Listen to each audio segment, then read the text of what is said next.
वो इस समय अपने सुहाग के कमरे में बैठी हुई थी। पूरे कमरे को खूबसूरती से सजाया गया था। गुलाब के फूलों से सजी सेज पर वो सजी सबरी बैठी थी और अपने पति का इंतजार कर रही थी। दिल बेकाबू होकर धड़कने लगा था। उसकी मोहब्बत भरी बातें, रोमांटिक सरगोशियां जब भी याद आती तो आरती के दिल में हल्की सी गुदगुदी होने लगती। जब शादी से पहले वो इतना बेकरार था, तो अब शादी के बाद उसका क्या हाल होगा, ये सोचकर ही आरती का बुरा हाल हो रहा था। आने वाले पलों का सोचकर आरती का पूरा चेहरा शर्म से लाल हो चुका था। कितना खूबसूरत एहसास था। वो हमेशा के लिए उस इंसान की होने जा रही थी जो उसके दिल और दिमाग में बस चुका था। आज उसके सारे सपने पूरे होने जा रहे थे। काफ़ी समय बीत चुका था, अब तक तो विष्णु को आ जाना चाहिए था, उसने खुद से कहा। जब और समय बीत गया तो वो परेशान होने लगी। पता नहीं विष्णु कहाँ बिजी है, अभी तक आया क्यों नहीं? क्या वो मुझसे किसी बात पर नाराज है? जैसे जैसे समय आगे बढ़ता गया उसकी उदासी गहराने लगी। क्या मैं उसे कॉल करके पूछ लूं? वह यही सोच रही थी कि तभी उसके मोबाइल पर कॉल आने लगी। जब उसने फ़ोन उठाया तब तक कॉल कट चुकी थी। कॉल विष्णु की ही थी। बहुत सारे मैसेज भी आए हुए थे। सबसे पहला मैसेज उसने विष्णु का ही खोला। उसने एक वीडियो भेजी थी। आरती के होठों पर शर्मीली सी मुस्कान आई थी और वो वीडियो डाउनलोड होने का इंतजार करने लगी। इसमें क्या होगा? शायद कोई मोहब्बत भरी बात, कोई रोमांटिक चीज़ होगी जो विष्णु ने भेजी है।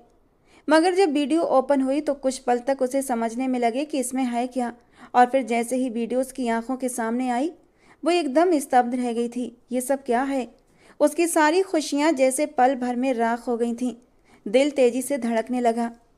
वो बुरी तरह घबरा गई थी। उसने दोबारा वीडियो देखी। वीडियो में एक आदमी के साथ वो बहुत ही गलत हालत में थी। वो जो कोई भी था आरती के बेहद करीब था। उसमें चेहरा तो आरती का ही दिख रहा था और उसके साथ जो व्यक्ति था, अंधेरा होने के कारण उसका चेहरा साफ नहीं था। मगर तभी आरती के दिमाग में जैसे एक झटका सा लगा था। उसे याद आ गया कि ये व्यक्ति कौन है और ये वीडियो कब बनाई गई होगी। आरती का मन किया कि अभी जाकर उस इंसान का गला दबा दे जिसने एक ही पल में उसकी पूरी जिंदगी पर एक सवालिया निशान बना दिया था। ये वीडियो उसे विष्णु के नंबर से मिली थी और वो भी उसकी शादी की रात। उसे अंदाजा था विष्णु की इस वक्त क्या हालत हो रही होगी। वो तो यही समझेगा कि जो कुछ भी दिखाई दे रहा है वही सच है और आरती इसमें शामिल है। उसी समय फिर से विष्णु की कॉल आने लगी। आरती को उनकी कॉल उठाने से भी डर लगने लगा। पता नहीं वो मुझसे कैसे बात करेगा, वो तो बहुत गुस्से वाला है। मगर अपनी सफाई में कुछ तो कहना था। डरते डरते उसने मोबाइल कान से लगाया और तभी विष्णु की गरजती आवाज़ उसके कानों से टकराई। तुम क्या समझती हो? जो कुछ तुमने किया उसके बाद भी मैं तुम्हारे पास आऊँगा, तुम्हारे साथ अपनी नई जिंदगी की शुरुआत करूँगा। कितनी मोहब्बत की मैंने तुमसे, कितना कुछ सोचा था आज की रात के लिए, और तुमने मुझे क्या दिया? अगर तुम्हें कोई और पसंद था, किसी और के साथ तुम पहले ही रंगीन समय बिता चुकी थी, तो मुझसे शादी क्यों की तुमने? पहले ही मुझे बता देती, मैं खुद ही तुम्हारे रास्ते से हट जाता।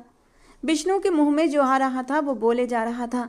विष्णु जी, आप जैसा समझ रहे हैं वैसा कुछ भी नहीं है। आप प्लीज़ एक बार मेरी बात तो सुन लें, मुझे समझने की कोशिश करें। मैंने आपको धोखा नहीं दिया है, मेरा विश्वास करें। मैं आपके साथ धोखा करने के बारे में सोच भी नहीं सकती, आरती ने रोते हुए कहा। बंद करो अपनी बकवास, विष्णु की आवाज़ गूंज उठी। जो कुछ मैंने अपनी आंखों से देखा है उसके बाद भी तुम्हारी बात सुनने की गलती करूं? हरगिज भी नहीं। एक बात कान खोलकर सुन लो, मेरी ज़िंदगी में तुम्हारे जैसी औरत की कोई जगह नहीं है। वो औरत जो अपनी इज्जत तक नहीं संभाल सकती, जो एक आदमी के साथ जुड़कर दूसरे आदमी के साथ गुलछर्रे उड़ा सकती है। ऐसी औरत की सज़ा यही होती है कि उसे उसके जायज़ हक से भी वंचित कर दिया जाए। आज की रात को लेकर मैंने कितने सपने सजाए थे। मेरे दिल में जज्बातों का तूफान उमड़ रहा था, लेकिन तुमने सब पर पानी फेर दिया। खैर, तुम्हारे किए की सज़ा तुम्हें मिलेगी, मुझे नहीं। मैं अपने जज्बातों को शांत करने और अपने अंदर की आग बुझाने के लिए अपनी एक दोस्त के पास जा रहा हूँ जो मुझसे बेइंतहा मोहब्बत करती है। लेकिन तुम्हारी मोहब्बत के आगे मैंने कभी उसे घास नहीं डाली, लेकिन अब मुझे उसकी वफा का यकीन हो चला है। तुम्हारे सारे हक आज मैं उसे सौंप दूंगा और अपनी मोहब्बत भी उसी पर निछावर करूंगा। ये कहकर विष्णु ने कॉल कट कर दी, जबकि आरती तो उसके मुंह से ये शब्द सुनकर अंदर से बुरी तरह टूटकर बिखर चुकी थी। ये जख्म किसी भी औरत के लिए बहुत गहरा नासूर बन जाता है। जब उसे पता चलता है उसके अलावा उसके पति की जिंदगी में कोई दूसरी औरत भी है। यहाँ तो विष्णु खुद ही अपने मुंह से ये बात स्वीकार कर रहा था, बल्कि अपने सारे जज्बे दूसरी औरत पर लुटाने की बात भी कर रहा था। आज की रात वो किसी और की बाहों में गुजारने वाला था। ये सोचकर ही आरती को अपने पूरे शरीर में कांटे से चुभते महसूस हो रहे थे। उसका जी चाह रहा था चीखें मार मार कर रोए, लेकिन उसने जैसे तैसे करके खुद को संभाला था। अब आरती बार बार उसका नंबर मिलाने लगी, मगर फोन लगातार बंद जा रहा था। विष्णु ने तो उसे पूरी तरह से तोड़ कर रख दिया था। अब मैं क्या करूं? वो दोनों हाथों में सिर थाम कर बैठ गई और बुरी तरह रोने लगी। आधी रात का वक्त था, सब लोग सो रहे थे। अब अगर विष्णु नहीं आया तो मैं सबको क्या जवाब दूंगी? सब मुझसे तरह तरह के सवाल पूछेंगे। विष्णु, ये तुमने मेरे साथ क्या कर दिया? तुम तो बहुत मोहब्बत के दावे करते थे, लेकिन पहले ही इम्तिहान में नाकाम साबित हुए। तुमने मेरी बेगुनाही पर भरोसा नहीं किया, सिर्फ एक वीडियो को सच मानकर मुझे दोषी ठहरा दिया। अपने आंसू पोंछते हुए वो अपनी जगह से उठकर खड़ी हुई कि तभी अचानक गेट पर दस्तक हुई। वो हैरान रह गई, शायद विष्णु आ गया। वो इतना भी बेरहम नहीं हो सकता कि आज के दिन मुझे अकेला छोड़ दे। यकीनन वो मजाक कर रहा होगा। लेकिन जब दरवाजा खुला और जो अंदर आया उसे देखकर आरती के जिस्म का सारा खून जैसे उसके चेहरे पर आ गया। आंखों में तेज गुस्सा उतर आया। आज जो कुछ भी हुआ वो सिर्फ और सिर्फ इसी इंसान की वजह से हुआ था। यही तो वो इंसान था जिसने विष्णु और मेरे बीच दरार डाल दी और पहले ही दिन हमारे बीच फासले बढ़ा दिए। वो हंसते हुए आरती के पास आने लगा। कैसी लगी मेरी प्लानिंग? तुमसे मैंने कहा था ना कि इस रिश्ते से इनकार कर दो, मेरी हो जाओ, मुझसे शादी कर लो, मैं तुम्हें बहुत खुश रखूंगा। मगर तुमने मेरी बात समझी ही नहीं। क्यों नहीं किया तुमने मुझ पर भरोसा? क्यों मेरी बातों को झूठा समझा? लेकिन देखो, अब मैंने अपने लिए रास्ता साफ कर लिया है। अब तुम्हें मेरा होने से कोई रोक नहीं सकता। नैतिक ने जोर का ठाका लगाते हुए कहा और आरती के करीब आने लगा, जबकि आरती घबराकर पीछे हटने लगी। दफा हो जाओ यहाँ से। तुम होश में तो हो? जानते हो क्या कह रहे हो? अगर इस वक्त कोई यहाँ आ गया तो? वैसे भी अब बहुत देर हो गई है, विष्णु आने वाले होंगे, और अगर उन्होंने तुम्हारी ये बकवास सुन ली तो तुम्हारा ये काला चेहरा उनके सामने आ जाएगा। अब की बार नैतिक और भी जोर से हंस पड़ा। विष्णु अब कभी यहाँ नहीं आएगा। मैंने पक्का इंतजाम किया है, तभी तुम्हारे पास आया हूँ। क्या अब तक तुमने वो वीडियो नहीं देखी? क्या अब तक उसने तुम्हें वीडियो नहीं भेजी? कॉल करके नहीं बताया कि वो अब तुम्हारी बेवफाई का मातम मनाने वाला है, बल्कि इस गम से निकलने के लिए किसी और की बाहों में समाने वाला है? वो घिनौनी हंसी हंसते हुए बोला, और आरती का बस नहीं चल रहा था कि वो उसका मुंह नोच डाले। जितना मैं तुम्हें घटिया समझती थी, तुम तो उससे भी कई गुना ज़्यादा गिरे हुए और घटिया इंसान हो। इससे पहले कि मैं कुछ कर दूं, शोर मचा दूं, तुम यहाँ से चले जाओ। अरे ऐसे तो मैं यहाँ से नहीं जाऊँगा जब तक तुम्हें पूरी तरह हासिल न कर लूँ, जब तक अपनी मोहब्बत की मोहर तुम पर न लगा दूँ, जब तक अपनी चाहत तुम पर न लुटा दूँ। मैं कहीं नहीं जाने वाला। आज ही तो मुझे अपने सारे अरमान पूरे करने का मौका मिला है, और मैं इतना बेवकूफ़ नहीं कि मैं इस मौके को गवा दूँ। आरती डर के मारे कांपने लगी। वो बहुत नाजुक हालत में थी। एक तरफ अपने पति की बदगुमानी का दुख और दूसरी तरफ अपनी इज्जत खतरे में महसूस हो रही थी। देखो नैतिक, जो कुछ भी तुम कर रहे हो वो बहुत गलत कर रहे हो। ये सही नहीं है। अगर ये सब विष्णु को या फिर आंटी को पता चला तो तुम नहीं जानते कि वो तुम्हारे साथ क्या करेंगे। वो बाद की बात है मेरी जान, और वैसे भी वो मेरा कुछ नहीं बिगाड़ सकते। लेकिन तुम्हारा क्या? अगर उन्होंने तुम्हें घर से निकाल दिया तो फिर तुम्हें कौन अपनाएगा? मैं ही ना। बस ये समझ लो, अब तुम्हारा मेरे अलावा कोई नहीं। आज नहीं तो कल तुम्हें मेरी ही बाहों में आना है। तो क्यों ना अभी ये शुभ काम कर ले। मौका भी है, दस्तूर भी है। देखो ना, कमरा कितना रोमांटिक हो रहा है। सुहाग की सेज भी सजी हुई है। क्या ये सुहाग की सेज सोनी सोनी रहने दोगी? चलो आओ, इस सेज को आबाद करते हैं। खुद को मेरे हवाले कर दो, वो सुकून और खुशी दूंगा जो शायद विष्णु तुम्हें कभी न दे पाता। वो गलत इरादों से आरती की तरफ बढ़ने लगा और अगले ही पल बाजू से पकड़कर अपनी ओर खींच लिया। आरती उसकी पकड़ में, छोड़ दो मुझे। वो खुद को छुड़ाने की हर मुमकिन कोशिश कर रही थी, मगर नैतिक उस पर हावी होता जा रहा था। तभी दरवाजा एक जोरदार आवाज के साथ खुला था। मोना आंटी ने जब कमरे का नज़ारा देखा तो उनका दिल जैसे थम सा गया था। वो तो बस से ये देखने आई थी कि आरती को किसी चीज़ की ज़रूरत तो नहीं। उन्हें ये भी देखना था कि विष्णु अभी तक घर क्यों नहीं आया। मगर उन्हें क्या पता था कि जो नज़ारा उनके सामने होगा वो उनकी जान ही निकाल देगा। सामने उनका जान से प्यारा भांजा नैतिक आरती को अपनी गिरफ्त में लिए खड़ा था। उसकी बेबसी का फायदा उठाने की कोशिश कर रहा था। मोना आंटी को देखते ही नैतिक घबराकर पीछे हट गया। आरती भी बुरी तरह रोने लगी। आंटी, ये जबरदस्ती मेरे कमरे में घुस आया और मुझ पर जबरदस्ती करने लगा। वो रोते हुए हिचकियों के बीच बोल रही थी। मोना जी तो गुस्से और दुख से कांप रही थी। उन्होंने आगे बढ़कर एक जोरदार थप्पड़ नैतिक के मुंह पर जड़ दिया। तुम्हें शर्म नहीं आई अपने ही घर की इज्जत पर हाथ डालते हुए? क्या सोचकर तुमने आरती के साथ ऐसा किया? और तुम इस कमरे में आए ही क्यों? नैतिक का दिमाग तेजी से चलने लगा। इस तरह तो उसका सारा भांडा फूट सकता था, सच्चाई सामने आ सकती थी। और अगर ऐसा हो गया तो आरती और विष्णु के बीच जो दरार वो डालना चाहता था वो सिर्फ एक ख्वाहिश बनकर रह जाएगी। मासी, इस लड़की ने मुझे खुद ही अपने कमरे में बुलाया था। नैतिक सफाई से झूठ बोलने लगा। ये कह रही थी कि आज विष्णु कमरे में नहीं आएगा, वो किसी काम से बाहर चला गया है। इसने ही मुझे ये बातें बताई थीं और इसने ही मुझे यहाँ बुलाया और फिर आपको देखकर ये तमाशा करने लगी। मेरी कोई गलती नहीं है। मैं तो खुद हैरान हूँ कि आरती ने ये सब क्यों किया। जबकि आरती फटी फटी आंखों से उसे देखती रही। तुम कितने घटिया इंसान हो, ये मैं नहीं जानती थी। अब नैतिक मोना जी की तरफ मुड़ा। मासी, मुझे कैसे पता चलता कि विष्णु आज घर नहीं आएगा? ये बात तो मुझे आरती ने ही बताई थी और अभी तो विष्णु ने खुद इसे कॉल करके बताया है। फिर भी अगर आपको मेरी बात पर भरोसा नहीं तो आप विष्णु से ही पूछ सकती हैं। लेकिन मोना जी को नैतिक की बात पर बिल्कुल भी विश्वास नहीं हो रहा था, क्योंकि उन्होंने खुद अपनी आंखों से नैतिक को आरती के करीब होते देखा था और जबकि आरती उससे अपना बचाव करने की कोशिश कर रही थी। वो अफसोस भरी नजरों से उसे देखने लगी। मैं कभी सोच भी नहीं सकती थी कि तुम इस हद तक गिर जाओगे। अब निकल जाओ यहाँ से। मासी, कम से कम मेरी बात तो सुनिए। नैतिक कुछ कहने लगा मगर मोना जी ने उसकी एक ना सुनी। अभी इसी वक्त यहाँ से चले जाओ, वरना मैं गुस्से में आकर कुछ कर बैठूंगी। तुम्हारी हरकतों के बारे में सबको बता दूंगी। नैतिक होंठ भींचकर वहां से चला गया। जाते जाते उसने आरती को घूर कर देखा था। नैतिक को बहुत अफसोस हो रहा था कि आरती उसके हाथ से बच निकली। मोना जी उसके पास ही बैठ गई और अपने हाथों से उसके आंसू पोंछने लगी।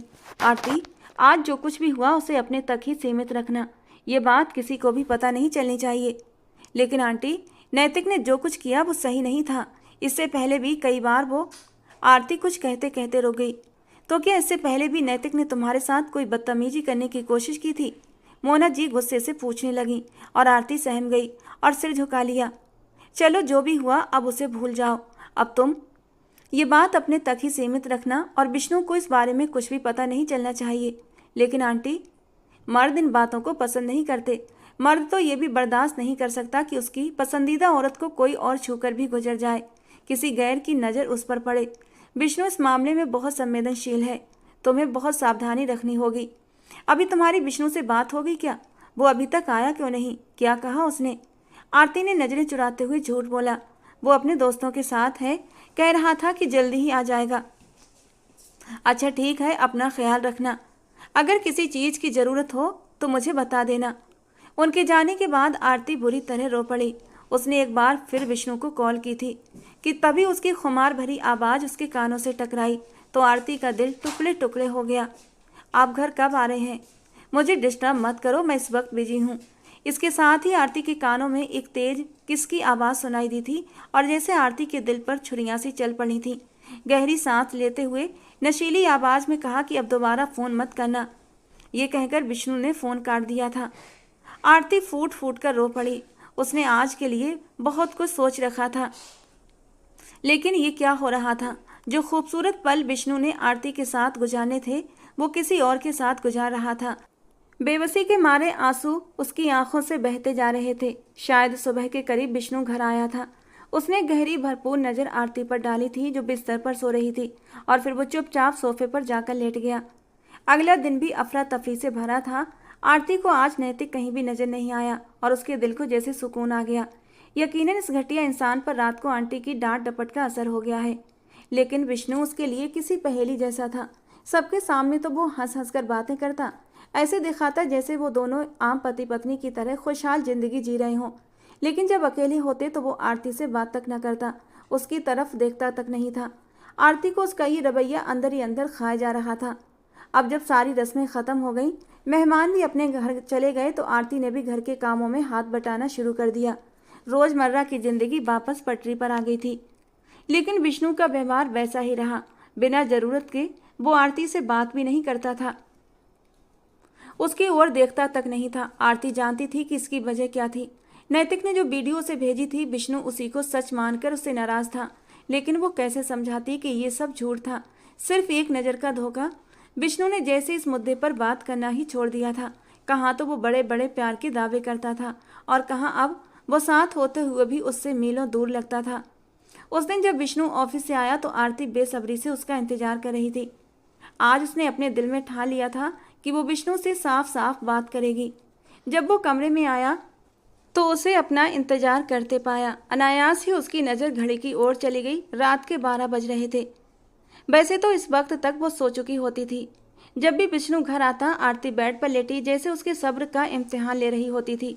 विष्णु बड़ी मुश्किल से उसके दिलकश वजूद से नजरें चुराने में कामयाब होता। हर रोज वो खुद से एक जंग लड़ता। उसका दिल चाहता वो आरती को अपनी बाहों में समेट कर अपने करीब कर ले, लेकिन फिर वो वीडियो में देखे गए मंजर उसको याद आते और उसके पूरे जिस्म में जैसे गुस्सा दौड़ जाता। मैं इसके लिए इतना बेचैन क्यों होता हूँ? मुझे तो इसके वजूद से नफरत होनी चाहिए। वो खुद को डांटने डपटने लगता। आज तो वो बिल्कुल एक नए अंदाज और नए रूप में विष्णु के सामने थी। उसने लाल रंग की नाइटी पहन रखी थी। बाजू और गला नेट का बना हुआ था। गहरे गले से उसकी दूधिया सफ़ेद खूबसूरती विष्णु को बुरी तरह मदहोश करने लगी थी। पिंडलियों से ऊपर तक आती उसकी नाइटी, जिसमें उसका बेमिसाल हुस्न झलक रहा था। विष्णु ने जब उसे देखा तो मुश्किल से ही नजरें चुराने में कामयाब हुआ था। हालांकि ये सब आरती ने बड़ी हिम्मत से किया था। खुद को इस काम के लिए राजी करना उसके लिए आसान नहीं था, मगर अपने पति के दिल में अपनी मोहब्बत जगाने के लिए उसे इसके अलावा कोई और रास्ता नहीं दिखा। बहुत सोच समझकर उसने इस नाइटी का चुनाव किया। चेहरे पर हल्का सा मेकअप किया, बाल भी खुले छोड़ दिए। जब खुद को आईने में देखा तो अपनी ही नज़रों से नज़रें हटाना मुश्किल हो गया। उसने खुद को विष्णु की नज़रों से देखने की कोशिश की तो झेप गई। फिर वो उसके वापस आने का इंतजार करने लगी और हुआ भी वही जैसा कि उसने सोचा था। विष्णु मुश्किल से ही खुद को संभालते हुए उसने नज़रें हटा पाया। जब वो सोफे पर लेटने लगा तो आरती उसके सामने आकर खड़ी हो गई। एक बार फिर वो उसके लिए इम्तिहान बन गई थी। आरती, मेरे रास्ते से हटो और ये सस्ती अदाएं दिखाना बंद करो। ये सब करके तो मुझे हासिल नहीं कर पाओगी, बल्कि अपनी कदर मेरी नज़रों में गिरा दोगी। ये उसके शब्द थे या पिघला हुआ शीशा जो आरती के कानों में उंडेला जा रहा था। वो फटी फटी आंखों से उसे देखने लगी। मैं आपकी पत्नी हूँ। मेरा पूरा हक है कि आपके सामने जैसे चाहूँ वैसे रहूँ, और आपको कोई हक नहीं बनता मेरी इस तरह से इंसल्ट करने का। और वैसे भी आपने मुझसे एक बार भी नहीं पूछा उस वीडियो की हकीकत क्या है, किसने वो वीडियो बनाई, क्यों बनाई और वो कौन था। उसका बस इतना ही कहना था। विष्णु गुस्से से बेफर उठा। मुझे ये सब जानने में कोई दिलचस्पी नहीं है। तुम बार बार इस वीडियो का नाम मेरे सामने मत लिया करो। जब वो मंजर याद आते हैं तो मेरा खून खौलने लगता है, ये सोचकर कि तुम मेरे अलावा किसी और के साथ। अब वो आरती के बाजू को पकड़कर उसका चेहरा घूरते हुए गुस्से से बोला, और अगले ही पल उसने आरती की कमर में हाथ डालकर उसे खुद के करीब खींचा था। लगता है तुम्हारी जवानी तुम्हें चैन नहीं लेने दे रही। क्या हुआ? शायद तुम्हारा आशिक तुम्हें सुकून देने तुम्हारे पास नहीं आया है, और अब आएगा भी कैसे? यहाँ तुम अपनी मन मर्जियाँ नहीं कर सकती ना। लेकिन खैर, कोई बात नहीं। अगर तुम्हारे लिए खुद को संभालना इतना ही मुश्किल है तो बताओ, मैं अभी तुम्हारी ये ख्वाहिश पूरी कर देता हूँ। उसने आरती को सिर से पांव तक जलती नज़रों से देखा था तो वो एकदम सिहर गई। मैं सिर्फ आपकी गलतफहमी दूर करना चाहती हूँ। आपको बताना चाहती हूँ कि मैं आपसे मोहब्बत करती हूँ, वो बेबसी से बोली, जबकि विष्णु का ठहाका बेतहाशा था। इस तरह से तुम मेरी गलतफहमी दूर करोगी, खुद को मेरे सामने पेश करके? विष्णु की गर्म सांसें अब आरती के चेहरे को छूने लगी थीं। आरती ने उसकी बदलती नज़रों को साफ देख लिया था। वो खुद को उससे आज़ाद कराने लगी, मगर अब बहुत देर हो चुकी थी। जिस काम के लिए आई हो वो काम तो पूरा कर लो। अब ये सब बीच में छोड़कर जाना अच्छी बात नहीं है, विष्णु ने नशे भरी आवाज़ में उसके कान में फुसफुसाते हुए कहा। सच तो ये था, अपनी मोहब्बत को इस रूप में सामने देखकर विष्णु बुरी तरह बहक चुका था। कुछ पल के लिए वो वीडियो वाली बात वो भूल चुका था। उसे दिखाई दे रहा था तो बस ये कि आरती जो उसका प्यार है, उसकी महबूब पत्नी है, उसके सामने होश उड़ा देने वाले रूप में खड़ी थी। लेकिन आरती उसका ये रूप देखकर बुरी तरह सहम चुकी थी। मैं ये सब नहीं चाहती। मैं बस चाहती हूँ कि आप मुझसे वैसे ही प्यार करें जैसे पहले क्या करते थे। आपकी ये बेरुखी मुझसे बर्दाश्त नहीं होती। तुम जो चाहती हो मुझे पता चल गया है। तुम्हारी भी कोई गलती नहीं है। ये जवानी होती ही ऐसी मुंहजोर है कि जिस पर किसी का बस नहीं चलता। आओ, मैं तुम्हें तुम्हारा हक अदा कर दूं, तुम्हारी सारी प्यास मिटा दूं। अब विष्णु के शब्दों में गुस्सा और कड़वाहट साफ झलक रही थी। वो नरमी, वो मोहब्बत, वो अपनापन जो उसकी पर्सनालिटी का पहचान थी, जो उसे आरती के लिए अपनी जान तक देने पर मजबूर कर देता था, वो अब कहीं भी नजर नहीं आ रहा था। अब आरती को खुद पर भी शर्म महसूस होने लगी थी। उसे पछतावा होने लगा, ये सब ऐसे नहीं होना चाहिए था। उसने तो सोचा था वो इस तरह तैयार होकर उसके सामने जाएगी तो विष्णु को शादी से पहले वाली मोहब्बत याद आ जाएगी और वो उसे बहुत ही प्यार के साथ अपने सीने से लगा लेगा। उसके आंसू पोंछेगा और कहेगा, मुझे तुम पर यकीन है, तुम कभी कुछ गलत नहीं कर सकती। लेकिन जिस अंदाज में विष्णु उसके करीब हो रहा था, आरती बुरी तरह डर चुकी थी। वो अपना सारा गुस्सा, सारा जुनून उसके नाजुक जान पर निकाल रहा था। चेहरे पर एक कड़वी मुस्कान लिए उसके होठों के करीब हुआ था और कुछ ही पल में अपना सारा गुस्सा उसके नाजुक लबों पर निकाल चुका था। जबकि आरती आंखों में आंसू लिए उस बेदर्द इंसान को देख रही थी। उसके नाजुक से खून छलकने लगा था जिसे आरती ने सिसकते हुए साफ कर लिया था। उसके बाद विष्णु उसे बाहों में लेकर बेड की तरफ बढ़ा था। चाहकर भी अब आरती उसे मना न कर पाई। उसने खुद ही तो ये शुरुआत की थी, विष्णु के जज्बातों में आग लगाई थी। अब किस मुंह से उसे मना करती। चुपचाप आंखें बंद करते हुए उसने अपना आप उस बेदर्द सनम के हवाले कर दिया था। और शुरू में विष्णु जो अपना सारा गुस्सा उसके ऊपर निकालने वाला था, पता नहीं क्यों वो नरम पड़ गया था। वो चाह कर भी आरती को कोई तकलीफ न दे सका।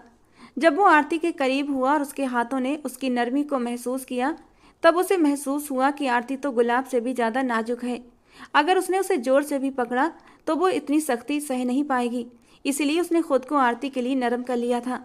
आरती जो उसके गुस्से और नफरत को सहने के लिए खुद को अंदर ही अंदर तैयार कर रही थी, लेकिन जब अपने वजूद पर विष्णु के नरम स्पर्श को महसूस किया तो दिल में एक खुशफहमी सी उतर आई थी। लबों पर एक हल्की मुस्कान आई थी और फिर बेखुद होकर वो खुद भी विष्णु की बाहों में सिमट गई थी। शायद अब सब कुछ ठीक हो जाएगा, लेकिन ये सिर्फ उसकी एक गलतफहमी थी। कुछ भी ठीक होने वाला नहीं था। ये सिर्फ नाजुक से पल थे जिनमें विष्णु बह गया था और आरती के करीब हो गया था। न चाहते हुए भी वो उससे रिश्ता बना बैठा था। अगली सुबह सूरज की रोशनी में निखरी हुई सुबह लग रही थी। हर चीज में आरती को एक अजीब सा नयापन का एहसास हो रहा था। उसने जब विष्णु की ओर देखा तो वो हमेशा की तरह खामोश अंदाज में ऑफिस जाने के लिए तैयार हो रहा था। एक बार भी उसने आरती की तरफ कोई प्यार भरी नजर नहीं डाली थी, कोई शरारती शब्द नहीं कहे थे। मतलब जो कुछ भी कल रात हुआ वो सिर्फ एक कमजोर पल का असर था। उसके दिल में मेरे लिए कोई मोहब्बत नहीं।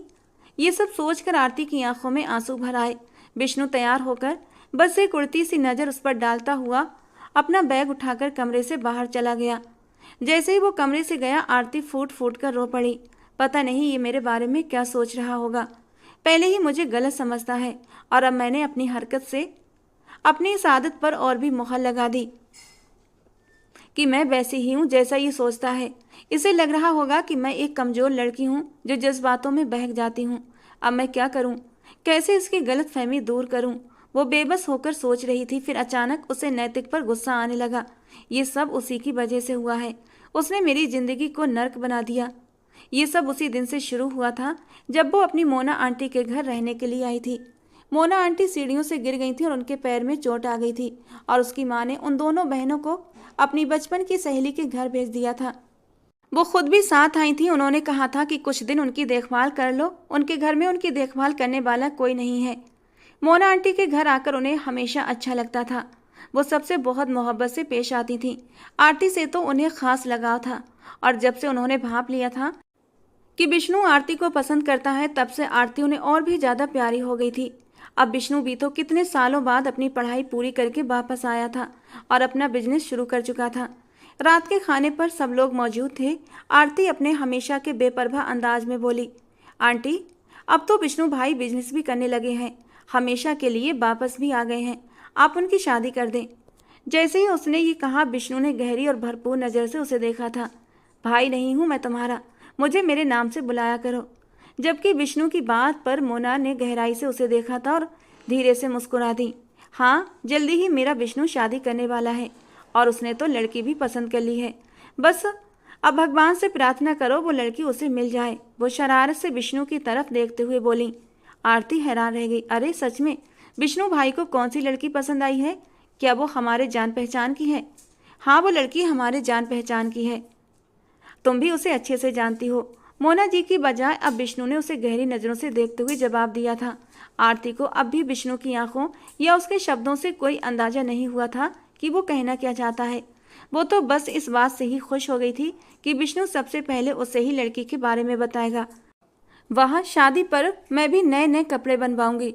उसे भी बाकी लड़कियों की तरह मेकअप, अच्छे कपड़े, ज्वेलरी, इन सब का बहुत शौक था। अब वो जिद करने लगी, अब मुझे बताइए ना, कौन है वो लड़की? विष्णु ने गहरी सांस लेकर कहा, जल्दी ही तुम्हें पता चल जाएगा। हर बात के लिए पीछे मत पड़ जाया करो। ये कहते हुए उसने उसके सिर पर हल्की सी चपत लगाई तो आरती उसे नकली गुस्से से घूरने लगी। अगले दिन नैतिक वहां आ गया।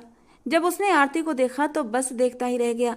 कई साल पहले उसने आरती को तब देखा था जब वो 10वीं क्लास की छात्रा थी, और अब इतने सालों बाद जब उसने उसे देखा तो उसकी आंखें झपकना भूल गई थीं। वो तो पहले से भी ज्यादा खूबसूरत हो गई थी। बड़ी बड़ी काली आंखें, लंबे घुटनों तक झूलते बाल, गोरा बेदाग चेहरा। जो भी उसे देखता बस देखता ही रह जाता। मोना जी को नैतिक से बहुत मोहब्बत थी। वो उनका सबसे प्यारा भांजा था। विष्णु की गैर मौजूदगी में नैतिक अक्सर उनसे मिलने आता था ताकि वो विष्णु की वजह से अकेलापन महसूस न करे। यही वजह थी कि वो भी उससे बहुत प्यार से पेश आती थी। एक दिन उन्होंने नैतिक को बताया, मैं आरती को अपनी बहू बनाना चाहती हूँ। और ये सुनकर नैतिक स्तब्ध रह गया।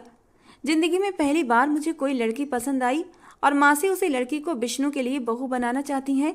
उसका दिमाग गुस्से से सुलगने लगा। वो सोचने लगा कि आरती को कैसे हासिल किया जाए। और फिर उसके दिमाग में एक योजना आई।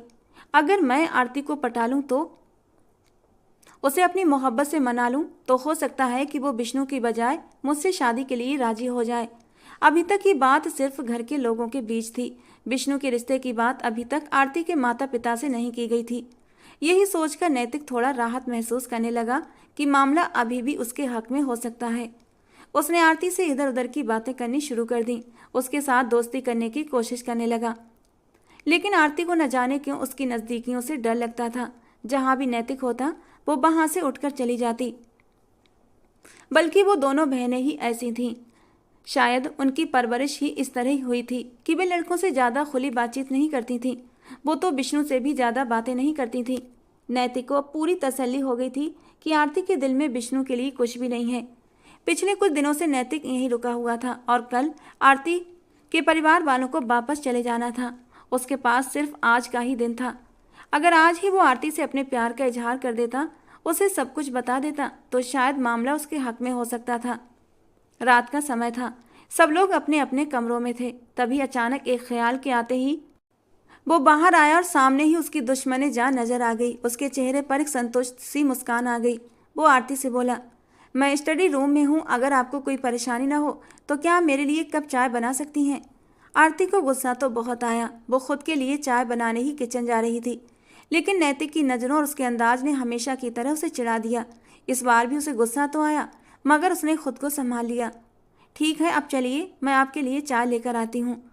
जब आरती ने नैतिक की चाय का कप ट्रे में रखा तो एक पल के लिए सोचा कि मुझे रात के वक्त अकेले उसके पास स्टडी रूम में नहीं जाना चाहिए, लेकिन अगले ही पल उसने ये सोचकर सिर झटक दिया कि मैं सिर्फ दरवाजे से ही कप पकड़ा दूंगी और वापस चली जाऊंगी।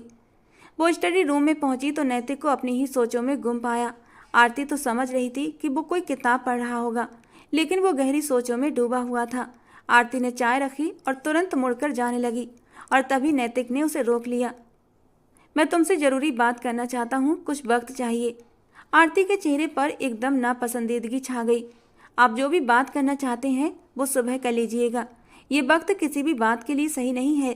वो वहाँ से जाने लगी और तभी नैतिक अपनी जगह से उठा और उसने आरती का बाजू पकड़कर उसे अपनी ओर खींचा। आरती का चेहरा गुस्से से लाल हो गया। ये क्या बदतमीजी है? किस हक से आपने मुझे छुआ? वो खुद को छुड़ाने लगी, लेकिन नैतिक पर इसका कोई असर न हुआ। सुनो, मैं तुमसे बहुत प्यार करता हूँ, तुमसे शादी करना चाहता हूँ। क्या तुम्हें मेरा प्यार मंजूर है? क्या मैं अपने घर वालों को तुम्हारे घर भेज दूँ? उसने आरती के चेहरे के करीब जाकर ये कहा। आरती गुस्से से बिफर पड़ी। ये क्या हरकत कर रहे हो तुम? तुम्हें शर्म आनी चाहिए। तुमने मुझे बहाने से यहाँ बुलाया, मुझसे झूठ बोला। मुझे घिन आती है तुम जैसे लोगों से, जो किसी भी लड़की को अकेला पाकर उसका फ़ायदा उठाने की कोशिश करते हैं। वो उसे धक्का देने लगी। जितना वो नैतिक से दूर जाने की कोशिश कर रही थी, उतना ही नैतिक उस पर हावी होने की कोशिश कर रहा था। अब वो गुस्से के मारे चिढ़ने लगा। मैं तुमसे प्यार करता हूँ, तुमसे शादी के लिए कह रहा हूँ, फिर तुम्हें ऐतराज़ किस बात पर है? क्या तुम मुझे पसंद नहीं करती? और इस बार आरती ने उसे जोर से धक्का दिया था। नैतिक इस धक्के के लिए तैयार नहीं था। वो लड़खड़ाकर नीचे फर्श पर गिरा और आरती उसी पल वहां से भाग निकली। नैतिक गुस्से में उसका पीछा करने के लिए उठा, लेकिन तब तक आरती उसके हाथों से निकल चुकी थी। वो बेबसी से अपनी मुट्ठियां भींच कर रह गया। तभी उसकी नज़र अपने फ़ोन पर गई, जिसे उसने स्टडी रूम में एक तरफ रख दिया था वीडियो रिकॉर्डिंग के लिए। वो इन खूबसूरत लम्हों को हमेशा के लिए कैद करके रखना चाहता था। वीडियो देखते हुए अचानक उसके दिमाग में एक विचार आया और फिर उसके होठों पर एक शैतानी मुस्कुराहट फैल गई। अगर ये लड़की मुझे सीधे तरीके से नहीं मिली तो इसे पाने के लिए मुझे कुछ और करना पड़ेगा। उसने उन वीडियो क्लिप्स को एडिट कर लिया और सोचने लगा कि वो इन क्लिप्स को विष्णु तक कैसे पहुंचाए। एक हफ्ते बाद ही विष्णु और आरती की मंगनी हो गई।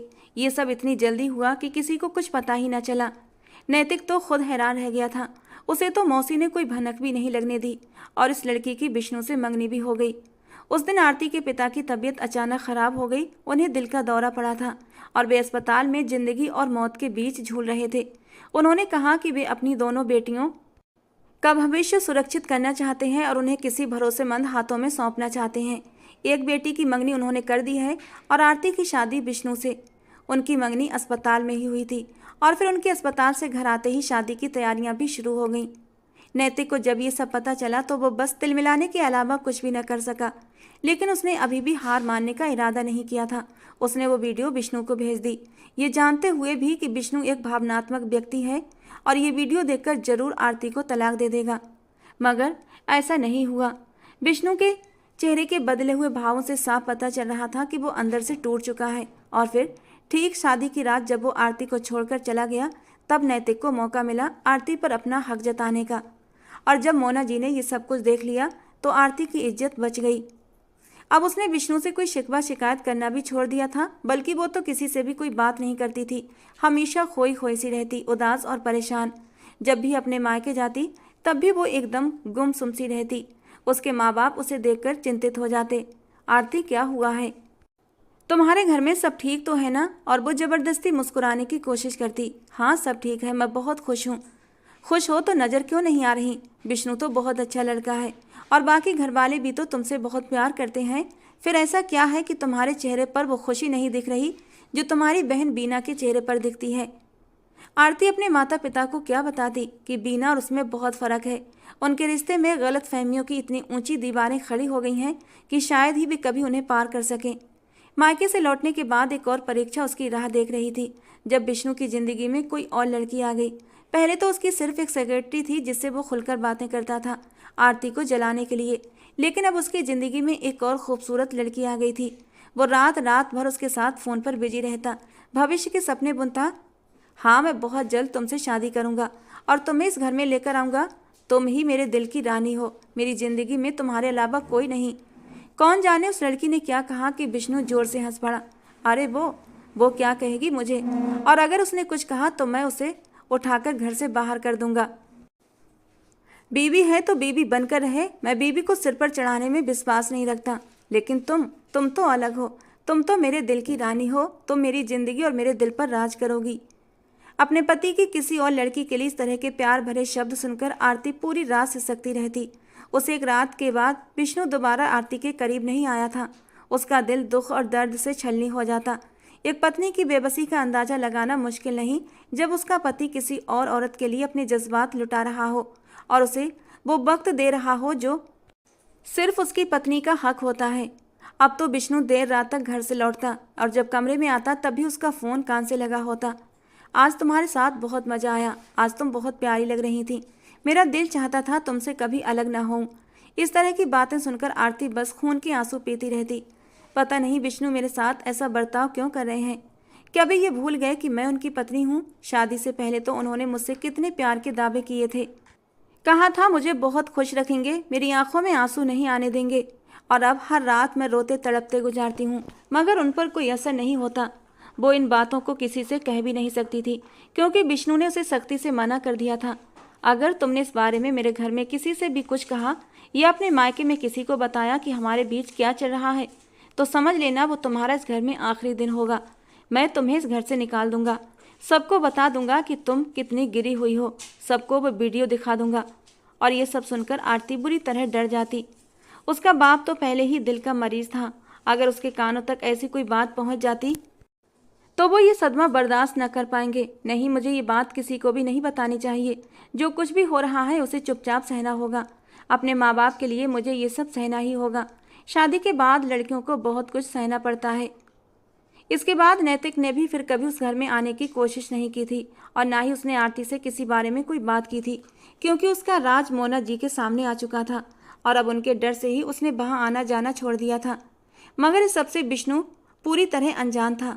वो तो अक्सर नैतिक से फ़ोन पर शिकायत करता, अब तो तुम मुझसे बात भी नहीं करते और ना ही मेरे घर आते हो, हमारी दोस्ती तो जैसे ख़त्म होती जा रही है। ऐसे में नैतिक बिजी होने का बहाना बनाकर उसे टालने लगा। मोना जी ने भी विष्णु की जिद्दी आदत को देखकर कुछ भी नहीं बताया था, मगर पिछले कुछ दिनों से उन्हें महसूस हो रहा था कि विष्णु और आरती के बीच कुछ भी ठीक नहीं चल रहा, जैसे वे दोनों एक दूसरे से नाराज हों। एक दो बार उन्होंने उनके कमरे से झगड़े की आवाज़ें भी सुनी थी, विष्णु को चिल्लाते हुए सुना, और दोनों के बीच तो पति पत्नी जैसी कोई आत्मीयता भी नजर नहीं आती थी। विष्णु अब बहुत देर से घर आता, सुबह होते ही घर से निकल जाता। वो बहुत बदल गया था। वो पहले की तरह खुशमिजाज नहीं रहा था, अब वो बहुत रूखा और चिड़चिड़ा हो गया था।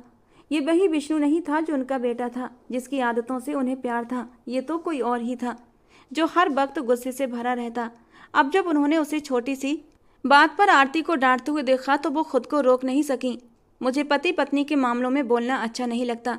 मैं कब से इस बात को नज़रअंदाज कर रही थी, ये सोच कर कि शायद तुम्हें अपने बुरे व्यवहार का एहसास हो जाए, मगर अब मुझे समझ नहीं आ रहा कि तुम्हें हो क्या गया है।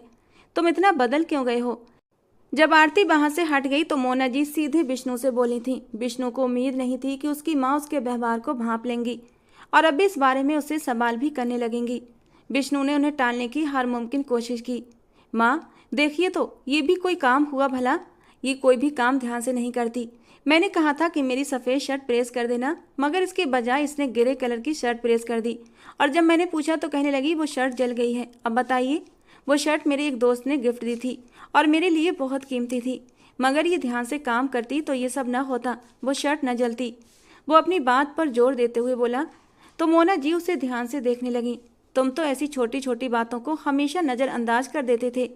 जब कभी नौकरानी कोई गलती कर देती, तुम्हारे कपड़े जला देती या कोई और काम खराब कर देती, तो जब मैं गुस्सा करती तो तुम मुझे रोकते थे। फिर मुझे ऐसा रवैया नहीं रखना चाहिए था, और अब तुम खुद ऐसा व्यवहार करने लगे हो। बताओ मुझे, आखिर तुम्हें हुआ क्या है। तुमने आरती से शादी अपनी पसंद से की थी। तुमने ही मुझे कहा था कि तुम उसे कई सालों से पसंद करते हो, उससे प्यार करते हो। अगर वो तुम्हें मिल गई तो तुम खुद को खुशकिस्मत मानोगे। तो फिर अब क्या हो गया? क्या तुम्हारा उससे मन भर गया, या फिर तुम्हें कोई और पसंद आ गई है? बात करते करते उनके बोलने का अंदाज सख्त हो गया, और विष्णु बिना कुछ कहे वहाँ से उठकर बाहर चला गया। ये उसकी नाराज़गी का साफ इजहार था। जब भी उसे गुस्सा आता वो बहस नहीं करता, बस चुपचाप वहाँ से चला जाता। गाड़ी चलाते हुए भी उसके दिमाग में सिर्फ मोना जी की बातें गूंज रही थी। अब माँ को क्या बताऊँ कि मैं इतना क्यों बदल गया हूँ। मेरा दिल टूटा हुआ है, मेरा भरोसा टूट गया है। कितनी मोहब्बत की थी मैंने उस लड़की से, मगर उसने मुझे धोखा दिया। अगर इसे किसी और से शादी करनी थी तो मुझे साफ साफ बता देती। मगर वो लड़का है कौन जिससे ये शादी करना चाहती थी, और ये वीडियो बनाई किसने, और मुझे शादी वाले दिन ही क्यों भेजी? अब उसका दिमाग उन बातों की तह तक जाने लगा था जो पहले उसके ख्याल में नहीं आई थी। गाड़ी को अचानक जोर से ब्रेक लगाया। ये वीडियो बनाई किसने, और ये जगह इतनी जानी पहचानी क्यों लग रही है? अब उसने दोबारा से वही नंबर देखा, मगर जिस दिन से उसने वीडियो देखी थी तब से वो नंबर बंद था। ये जगह तो जानी पहचानी लग रही है। ध्यान से देखा तो ये तो उसके घर का स्टडी रूम था। मेरे ही घर में आरती ये सब किसके साथ कर रही थी? कौन था वो जिसे आरती ने मेरे घर पर बुलाया था? क्या उसे इस बात का डर नहीं था कि मैं या घर का कोई और इंसान उसे देख लेगा तो क्या होगा? शायद अपने माँ बाप से डरकर उसने अपने प्रेमी को मेरे घर पर बुलाया था, मगर मैंने भी बेवकूफ़ी की। मुझे उस नंबर के बारे में पता लगाना चाहिए था। जब विष्णु ने उस नंबर की जानकारी निकलवाई और उस पते पर पहुंचा, तो वहां एक रिक्शा ड्राइवर मिला, एक बूढ़ा कमजोर सा आदमी जो अपनी रोजी रोटी कमाने के लिए परेशान नजर आ रहा था। विष्णु उसके पास गया तो वो जल्दी से बोला, साहब कहाँ जाना है आपको, मैं पहुंचा देता हूँ। विष्णु ने उसके सामने उसका नंबर लहराया तो वो बोला, जी साहब जी, ये मेरा ही नंबर है। अब विष्णु ने उससे आरती के बारे में पूछा तो वो बुढ़ा हैरान रह गया। साहब जी, आप किसकी बात कर रहे हैं? मैं किसी को नहीं जानता और ना ही मैंने किसी से इस लड़की के बारे में कोई बात की है। उस आदमी की शक्ल देखकर अंदाजा हो रहा था वो सच बोल रहा है। एक गरीब मासूम सा आदमी ऐसा कैसे कर सकता है? और जिस दिन फोन आया था उस आदमी की आवाज़ और लहजा भी अलग था। अब विष्णु का दिमाग घूमने लगा। तभी उस रिक्शा ड्राइवर ने बताया, हाँ, एक बार यहाँ पर एक आदमी आया था। उसने मुझसे थोड़ी देर के लिए मेरा मोबाइल लिया और फिर वापस कर दिया, मगर जब वापस लौटाया था तो उसमें मेरी सिम नहीं थी। अब विष्णु को समझते देर न लगी, ये सब किसी अपने करीबी का ही काम है। एक तो अपने घर का स्टडी रूम और ऊपर से इस आदमी की इतनी सावधानी। ये सब बताने के लिए काफ़ी था कि शायद मैं और आरती किसी साजिश का शिकार हुए हैं। मगर वीडियो तो असली थी, ये सब झूठ नहीं था। अब ये सब तो आरती ही बता सकती थी, मगर वो मुझे सच क्यों बताएगी? विष्णु खुद से बातें करने लगा। बार बार आरती का चेहरा और उसकी बातें याद आने लगीं। अब उसे कुछ कुछ पछतावा होने लगा। मुझे आरती से इस बारे में बात करनी चाहिए, उससे पूछना चाहिए था। कम से कम उसे अपनी सफाई में बोलने का मौका तो देना चाहिए था, मगर मैंने बिना सुने ही अपना फैसला सुना दिया। वो बिना किसी मकसद के सड़कों पर गाड़ी दौड़ाता रहा। जब रात में घर पहुंचा तो दिमागी तनाव ने उसे बुरी तरह थका दिया था। मोना जी उसके इंतजार में जाग रही थी। विष्णु ने गहरी सांस ली। अब माँ फिर से अपना लेक्चर शुरू करेंगी। मैं पहले ही बहुत परेशान हूँ। मगर मोना जी ने इस बार उससे कोई सवाल नहीं किया। उन्होंने सिर्फ उसके लिए खाना रखा, इधर उधर की बातें की और फिर खाना खिलाकर अपने कमरे में चली गईं। ये माएँ भी ना कितनी अजीब होती हैं। अगर कभी गुस्से में कुछ कह भी दें तो तुरंत अपने बर्ताव का असर ख़त्म करने की कोशिश करती हैं। यकीनन मेरे जाने के बाद माँ सारा दिन परेशान रही होंगी। यही सोचते हुए जब वो कमरे में पहुंचा तो देखा आरती उसके इंतजार में जाग रही थी। वो बहुत उदास और परेशान लग रही थी। आंखें सूजी हुई थीं। साफ लग रहा था कि वो देर तक रोती रही थी। विष्णु को देखते ही उसके चेहरे का रंग बदल गया। शायद वो विष्णु से कुछ कहना चाहती थी, तभी अब तक उसका इंतजार कर रही थी और विष्णु भी तो उससे बात करना चाहता था। उसने कमरे में आते ही अपना बैग एक तरफ रखा और उसके पास आकर बैठ गया। मुझे तुमसे बात करनी है, विष्णु बोला। आरती ने तुरंत कहा, मुझे भी आपसे कुछ बात करनी है, मगर पहले आप बताइए आप क्या कहना चाहते हैं। उसके शब्दों में कुछ ऐसा था जिसने विष्णु को चौंका दिया। तुम क्या कहना चाहती हो? पहले मुझे बताओ आप क्या कहना चाहते हैं, उसके बाद ही मैं अपनी बात बताऊंगी। मुझे ये बताओ आरती, उस दिन क्या हुआ था? कौन था तुम्हारे साथ स्टडी रूम में? फिर से वही सवाल। आरती का सिर दर्द से फटने लगा। मैं आपको कितनी बार बता चुकी हूँ कि उस दिन जो कुछ भी हुआ उसमें मेरी कोई गलती नहीं थी। आप मेरी बात का यकीन क्यों नहीं करते? तो तुम मुझे ये बताओ कि वो कौन था जिसने ये सब किया। ये बात मैं आपको नहीं बता सकती। इस सवाल का मेरे पास कोई जवाब नहीं है। अब वो कैसे बताती? मोना आंटी से वादा किया था कि नैतिक के बारे में किसी को कुछ भी नहीं बताएगी।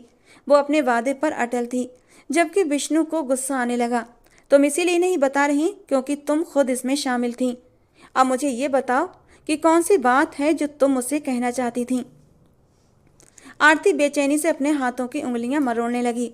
मैं ये कहना चाहती हूँ कि मैं आपके बच्चे की माँ बनने वाली हूँ और ये बात मुझे आज ही पता चली और सबसे पहले मैंने ये बात आपको बताई है। एक पल के लिए विष्णु के चेहरे पर खुशी की चमक आई। दिल खुशी से झूमने लगा। ये खबर ही ऐसी थी कि वो अपनी खुशी छुपा नहीं पाया। मगर आरती की उदासी और परेशानी उसे समझ न आई। फिर उसने अपने शब्दों को कठोर बनाते हुए कहा, मुझे अफसोस रहेगा कि तुम्हारे जैसी औरत से मेरी औलाद पैदा होगी और बड़ी होगी। कैसी परवरिश करोगी तुम उसकी? जो औरत अच्छी पत्नी न बन सकी वो अच्छी माँ क्या बनेगी? उसकी बातें सुनकर आरती के तन बदन में आग लग गई। जी चाहा उसे सब सच बता दे कि नैतिक ने कैसे उसे साजिश का शिकार बनाया, मगर मोना जी ने उससे वादा लिया था। वो वादा हर बार उसे रोक देता। अब विष्णु को एक नया तरीका मिल गया था उसे ताने मारने का। वो बार बार कहता, अच्छा है भगवान मुझे बेटा दे दे। अगर बेटी हुई और उसने भी तुम्हारी तरह मेरी मुंह पर कालिख पोत दी तो मैं किसी को मुंह दिखाने के लायक नहीं रहूँगा। आरती ये सब कुछ सुनकर फूट फूट कर रोने लगी, मगर उस दिन तो वो गुस्से के मारे चीख पड़ी थी। बस कर दीजिए, तंग आ चुकी हूँ मैं आपकी बातों से। बहुत सह लिया मैंने खुद पर इल्ज़ाम तक सह लिए, मगर आपके दिल से नफरत नहीं निकल पाई। आपको अब तक मुझ पर यकीन नहीं आया। मैं ये सब अपने माँ बाप के लिए सह रही थी, उन्हें दुखी नहीं करना चाहती थी, मगर अब मेरे सहने की हद ख़त्म हो गई है। मोना जी, जो विष्णु से खाने का पूछने आई थी, दरवाजे पर ही रुक गईं। आरती की चीखें बाहर तक सुनाई दे रही थीं और विष्णु वो भी और जोर से चीखने चिल्लाने लगा। तुम एक बदचलन औरत हो जिसे अपनी इज्जत की परवाह नहीं। दफा हो जाओ मेरे घर से। तुम्हारी जैसी औरत को मैं यहाँ रखना भी नहीं चाहता। अब ये सब मोना की सहन शक्ति से बाहर था। उन्होंने दरवाजा खोलकर अंदर कदम रखा। ये क्या तमाशा लगा रखा है तुम दोनों ने? और विष्णु, तुम्हें शर्म नहीं आती अपनी पत्नी से इस तरह बात करते हुए? क्या कहा तुमने कि ये बदचलन है? अरे ये तुम्हारी बीवी है, तुम्हारी इज्जत। तुम अपनी ही बीवी पर ऐसे इल्ज़ाम कैसे लगा सकते हो? माँ, आप नहीं जानती कैसी औरत है, इसने क्या किया है। आपको कुछ नहीं पता। तो बताओ मुझे, तुम्हारे दिमाग में आखिर चल क्या रहा है? अब उन्होंने विष्णु से साफ साफ जवाब मांग ही लिया। विष्णु ने भी सोच लिया था, अब या तो सब कुछ साफ होगा या फिर हमेशा के लिए ख़त्म। अगर ये इस मामले में पूरी तरह बेगुनाह है तो ये उस लड़के का नाम क्यों नहीं ले रही जो इसके साथ था? विष्णु ने अपनी माँ को वो वीडियो दिखाई। मोना जी भी एक पल को स्तब्ध रह गई। उन्होंने तो सपने में भी नहीं सोचा था ऐसा कुछ हो सकता है। इतना तो उन्हें भी समझ आ गया था कि ये उनके ही घर का स्टडी रूम था, मगर ये लड़का? फिर उन्होंने गौर से देखा और एक ही पल में पहचान लिया, ये तो नैतिक था, क्योंकि जो शर्ट उसने पहनी थी वही तो उन्होंने नैतिक के लिए खरीदी थी। उसकी कद काठी, बालों का स्टाइल, वो नैतिक को कैसे न पहचान पाती? माँ, ये इस लड़के के साथ अय्याशी कर रही थी। मुझे ये बताती क्यों नहीं कि आखिर ये लड़का कौन है? आरती, उसे बता दो कि ये कौन है। मोना जी की बात पर आरती ने सिर उठाकर उन्हें देखा। उसकी आंखें आंसुओं से भरी हुई थीं। मोना जी का दिल कुछ अजीब सा महसूस करने लगा।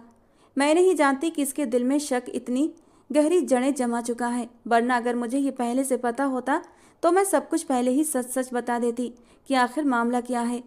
अब तो विष्णु भी फटी फटी आंखों से कभी अपनी माँ को देखता तो कभी अपनी पत्नी को।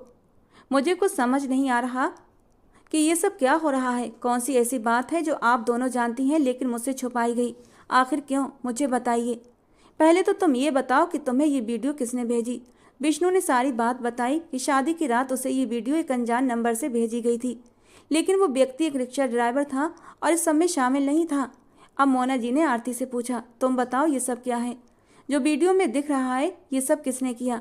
और आरती ने रोते हुए बताया, नैतिक ने मेरी इज्जत पर हाथ डालने की कोशिश की थी। वो मुझे शादी के लिए मजबूर कर रहा था। इस बात की तो मोना जी खुद भी गवाह थीं, क्योंकि उन्होंने खुद आरती को नैतिक की पकड़ से छुड़ाया था। उन्होंने विष्णु को खुद पूरी बात बताई। आरती जो कह रही है वो सच है। मैंने खुद तुम्हारी शादी की रात नैतिक को इस कमरे से बाहर निकाला था। अगर उस दिन मैं यहाँ ना आई होती तो न जाने क्या हो जाता। विष्णु बेबसी से अपने होंठ भींच कर रह गया। उसकी आंखों में जैसे खून उतर आया था। मैं नैतिक को जिंदा नहीं छोड़ूंगा। उसकी हिम्मत कैसे हुई मेरी बीवी की तरफ देखने की? रुक जाओ विष्णु, मोना जी ने सख्ती से कहा। इसीलिए मैं तुम्हें ये सब बता नहीं रही थी। मेरे कहने पर ही आरती चुप थी। तुम्हारे गुस्से से मुझे डर लगता था कि कहीं तुम कोई गलती न कर बैठो, तुम उसे कुछ कर न डालो। उसने जो कुछ किया उसकी सज़ा उसे ज़रूर मिलेगी। तुम बस अपनी पत्नी के साथ खुश रहो और उसके साथ अच्छे से पेश आओ। जो कुछ हुआ उसमें इसकी कोई गलती नहीं थी। अब मैं तुम्हें आरती के साथ ज्यादती करते हुए ना देखूं। नैतिक को मैं खुद देख लूँगी। मैंने इस घर में उसका आना जाना पहले ही बंद कर दिया है। अगर उसने दोबारा ऐसी कोई हरकत की तो मैं उसे अच्छे से सबक सिखा दूंगी। मोना जी उसे समझाकर कमरे से बाहर चली गईं। विष्णु अपनी जगह से उठकर आरती के पास आया। मैं बहुत शर्मिंदा हूँ आरती, मुझे ऐसा नहीं करना चाहिए था। मुझे पहले पूरा सच जान लेना चाहिए था। माँ को भी ये सारी बात मुझे बतानी चाहिए थी। आरती ने उसे घायल नज़रों से देखा। किसी भी इंसान को, चाहे वो अपराधी ही क्यों ना हो, अपनी सफाई का मौका जरूर दिया जाता है, लेकिन आपने तो मुझे एक बार भी अपनी सफाई में बोलने का अवसर न दिया। उसकी शिकायत उसके शब्दों में साफ झलक रही थी और विष्णु को अपनी गलती का गहराई से एहसास हो गया था। उसने आरती को खुद में भींच लिया। मैं वादा करता हूँ आरती कि आज के बाद तुम्हारे साथ कभी बुरा व्यवहार नहीं करूँगा। अच्छा और बुरा करने की ज़रूरत ही क्या है? आपने तो मुझे वो जख्म दिया है जो ज़िंदगी भर भर नहीं सकता। मेरे हिस्से की मोहब्बत मेरे हिस्से के वो रंगीन और नाजुक पल किसी और को सौंप आए हो, और ये दर्द मुझे जिंदगी भर दर्द देता रहेगा।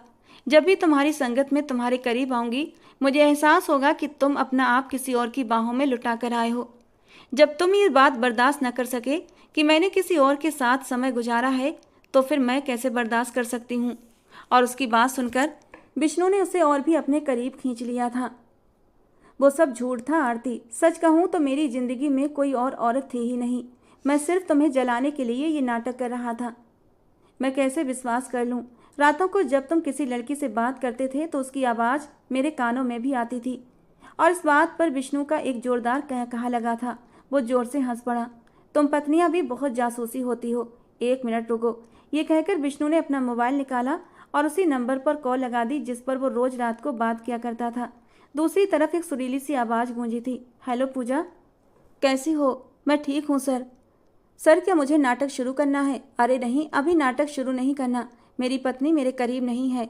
ओ अच्छा सर, ठीक है, लेकिन सर मुझे कल मेरी पेमेंट तो दे दें। मुझे पैसों की सख्त ज़रूरत है। ठीक है, कल तुम्हें तुम्हारी पेमेंट मिल जाएगी। ये कहकर विष्णु ने कॉल काट दिया था और आरती हैरान नज़रों से विष्णु को देख रही थी। अब तुम्हें यकीन आ गया? मैंने उस लड़की को सैलरी पर खुद से बात करने के लिए हायर किया था। उसे पैसों की ज़रूरत थी, उसकी माँ बीमार थी, और मुझे एक ऐसी लड़की की जो मेरे साथ प्यार मोहब्बत भरी बातें कर सके और तुम्हें जला सके। जबकि आरती ने उसके सीने में मुक्के मारने शुरू कर दिए थे।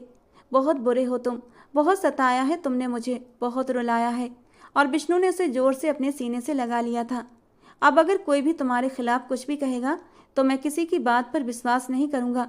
विष्णु की बात सुनकर आरती सुकून से मुस्कुराई थी और अपना सिर उसके कंधे पर टिका दिया, और विष्णु ने बहुत ही प्यार से उसे अपने बाजुओं के घेरे में समेट लिया था। वो आज खुलकर पूरे दिल से आरती की संगत को महसूस करना चाहता था। वो सुकून चाहता था जिसमें अपनी सारी परेशानियां भुला दे, और वो सुकून उसे आरती के साथ ही मिल सकता था।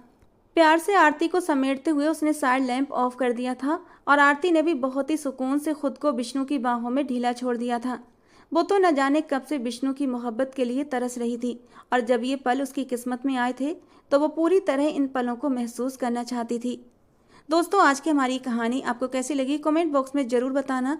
पसंद आई हो तो प्लीज़ लाइक करना। रोज़ एक नई कहानी सुनने के लिए हमारे चैनल को सब्सक्राइब करना। मिलते हैं दोस्तों अगली किसी नई रोमांटिक कहानी के साथ।